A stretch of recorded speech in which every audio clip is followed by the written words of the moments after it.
La Banque centrale européenne sauvera-t-elle ou pas la France en cas de crise de la dette souveraine tricolore? Réponse avec vous, Patrick Artus. Bonjour Patrick. Bonjour David. Membre du cercle des économistes. Bon, vous allez me dire, pour l'instant, la question ne se pose pas, en tout cas pas encore. On surveille tous évidemment ce qu'on appelle, on en a largement parlé ici, le spread franco-allemand, l'écart de taux d'intérêt sur la dette souveraine à la fois française et allemande, à mesure qu'on y verra plus clair sur les intentions d'un possible nouveau gouvernement, s'agissant, parce que c'est l'heure de vérité pour certains, du budget 2025 de la France. Oui, alors, bon. C'est que pour le moment, la question ne se pose pas. Pour le moment, les écarts de taux avec l'Allemagne sont tout à fait gérables et ne posent pas de problème. Pour le moment, le Trésor français se finance sans difficulté sur les marchés financiers, donc la question ne se pose pas. Donc c'est une question un peu hypothétique qui est, s'il y avait une politique économique mise en place en France qui déplaise très violemment aux prêteurs étrangers. Vous savez que les émissions les non-résidents détiennent 55% de la dette publique française. Hein, donc, et les investisseurs domestiques français de dette publique sont très inactifs. C'est des compagnies d'assurance, c'est des banques qui doivent détenir de la dette publique compte tenu de leur ratio prudentiel. Ce qui fait la volatilité des taux d'intérêt, c'est la position des non-résidents. Et pourquoi ils ne seraient pas contents, les non-résidents? Les non-résidents s'inquiètent essentiellement, enfin c'est des raisonnements pas très sophistiqués, mais s'inquiètent de la perspective budgétaire. Hein, et s'inquiètent d'une situation où le déficit public de la France, qui va être, compte tenu probablement des révisions à la baisse de la croissance de la France, compte tenu de... Enfin, on voit aujourd'hui que les entreprises ont arrêté d'embaucher, d'investir en raison du contexte d'incertitude. Si les non-résidents peuvent s'inquiéter de l'incapacité du gouvernement français, surtout s'il s'agit d'un gouvernement qui met en place une hausse forte des dépenses de protection sociale, qui revient en arrière sur la réforme des retraites. Je crois que l'arrêt de la réforme des retraites ou la suppression de la réforme des retraites aurait un effet extrêmement négatif sur la perception des non-résidents, puisque ça voudrait dire qu'on n'utilise plus en France l'arme de la hausse du taux d'emploi pour améliorer la situation budgétaire. Et c'est le taux d'emploi qui était la hausse du taux d'emploi était le seul moteur de la croissance française depuis plusieurs années, puisque la population en âge de travailler diminue et il n'y a plus de gain de productivité. Donc la hausse du potentiel de croissance de la France et donc des recettes fiscales ne venait que de la hausse du taux d'emploi. Le taux d'emploi, c'est la capacité à faire travailler un maximum de Français. C'est la proportion des Français en âge de travailler qui ont un emploi. Ouais. Si vous, par exemple, revenez à 60 ans à l'âge de la retraite, vous faites baisser le taux d'emploi des Français de plus de 60 ans d'à peu près 45 points, il est à peu près de 45%, vous le faites tomber à zéro, vous faites baisser le taux d'emploi global et vous avez extraordinairement rapidement un problème de baisse des recettes fiscales. Donc, si un nouveau gouvernement met en place une politique qui fait baisser les recettes fiscales, surtout si c'est par des politiques structurelles, c'est par exemple une politique qui induirait une baisse du taux d'emploi, ce n'est pas certain, mais il y a un risque que les 55% de non-résidents qui prêtent leur épargne à l'État français décident qu'il y a une meilleure utilisation de l'épargne, par exemple en prêtant aux Espagnols ou aux Allemands, même si l'Allemagne a peu de déficit public. Et donc, il y a un risque d'élargissement du spread. Voilà. Alors, je ne crois pas à une crise très brutale de la dette publique, comme on a vu dans les années 2010, sur les pays du Sud. Le risque, c'est plutôt des mauvaises nouvelles budgétaires continuelles qui fassent élargir continuellement le spread. Et donc augmenter les taux d'intérêt à 10 ans sur la dette française. Voilà. C'est quoi le seuil de douleur, la zone rouge, elle est où? Ce qui aurait un effet... l'essentiel de l'effet des taux d'intérêt à long terme, c'est le secteur de l'immobilier et de la construction. Et donc, ce secteur recommençait alors je ne parle pas de l'immobilier de bureau, mais l'immobilier résidentiel sortait la tête de l'eau avec une normalisation des conditions du crédit et avec finalement les Français qui s'habituaient à des taux d'intérêt plus élevés sur les crédits immobiliers. Si vous avez une nouvelle hausse des crédits immobiliers, vous faites rechuter le secteur de l'immobilier et qui contribue très très fortement au cycle économique.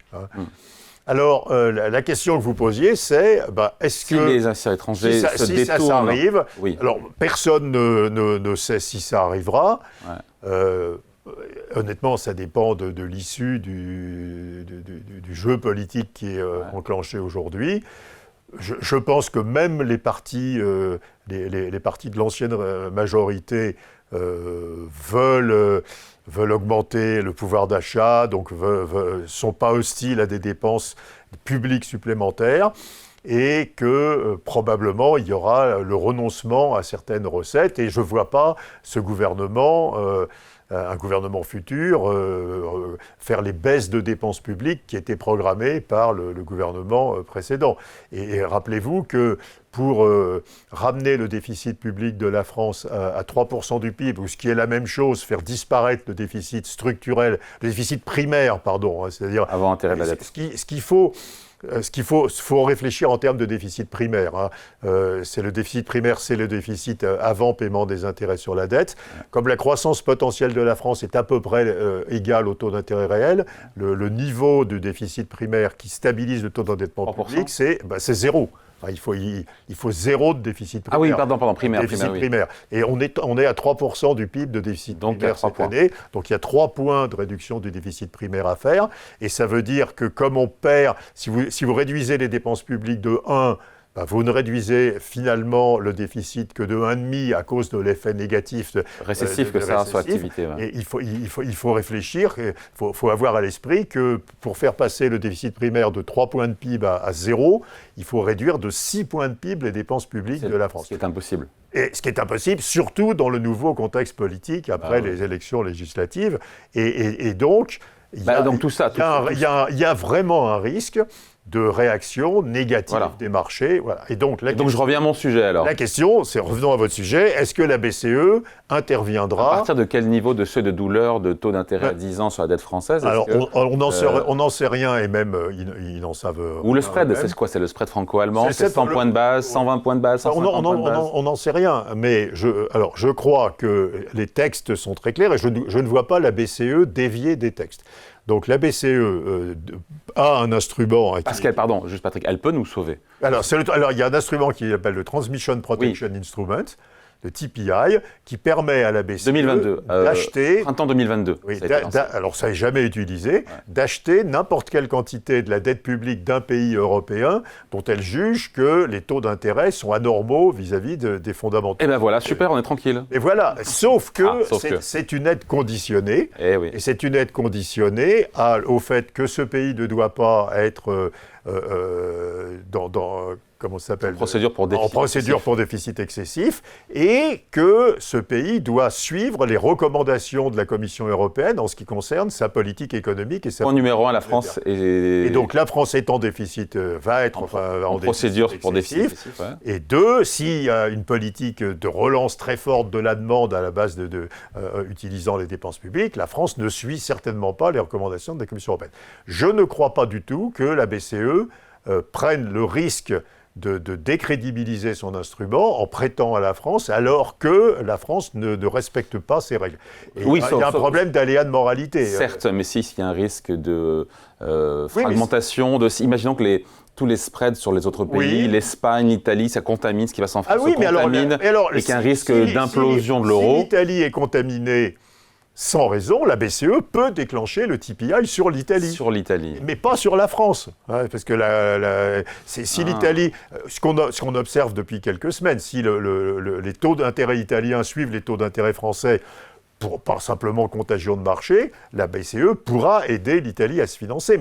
Mais pourquoi prendrait-elle un risque de réputation, un risque d'aléa de moralité majeur alors, à nouveau, et en plus, ce serait inacceptable pour les petits pays. Les petits pays, l'Espagne, le Portugal, l'Irlande, la Grèce, qui ont dû faire passer leur déficit public, faire disparaître en quelques années leur déficit public au prix de baisse des dépenses de retraite, de baisse des salaires des fonctionnaires, de baisse des dépenses de santé, ne accepteraient pas que la France ait un traitement différent simplement parce que c'est la France. Et ça peut Donc je crois qu'il y a une... Donc, attendez, on ne compte pas sur la BCE. en cas de début de tension forte sur la dette souveraine française. À nouveau, personne ne sait ce que sera la politique économique qui va être mise en place, et si la question se posera. Mais si la question se pose, le gouvernement français du futur sera contraint à mener une politique de rigueur.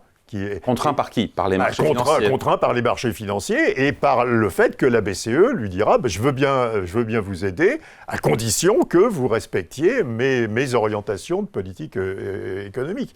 Et donc, probablement, on aurait un enchaînement du type 81, 82, 83, c'est-à-dire politique très expansionniste au début, et puis plusieurs années de politique de rigueur avec blocage des salaires pour éviter une crise majeure de marché financier. Et d'autant plus que en 80-82, c'était le taux de change qui subissait l'essentiel de l'ajustement. C'est plus possible. Et donc, c'est les taux d'intérêt à long terme qui subiraient l'essentiel de l'ajustement. Quand vous avez des sorties de capitaux, si vous êtes en régime de change flexible, vous avez une dépréciation du change, mais vos taux d'intérêt domestiques bougent peu. Mais si vous êtes en régime de change fixe, c'est les taux d'intérêt domestiques qui font tout l'ajustement. Et donc, il faut pas ignorer, à nouveau, ce risque est complètement ignoré par le monde politique aujourd'hui.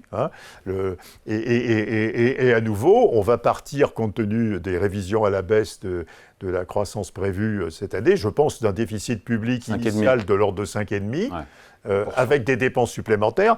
Si on annonce que le déficit public de l'année prochaine sera 6, 6,5%, etc. Ça n'envoie pas un bon signal, ça. Il y a vraiment un risque et le problème, c'est que vous déclenchez une course. À ce moment-là, si vous déclenchez un mouvement négatif chez les investisseurs voudront sortir les premiers. Et donc, vous déclenchez une course au retrait des investissements en dette publique française. Donc, je crois... Pour l'instant, la dette française est bankable. La dette française est très demandée, il n'y a aucun problème, mais... c'est de la politique fiction, c'est de la prospective. C'est de la politique fiction, mais je crois qu'il ne faut pas mettre une probabilité de zéro que cette discipline de marché apparaisse à un certain moment. Allez, merci beaucoup. Point de vue signé Patrick Artus. Merci, Patrick. Merci, David.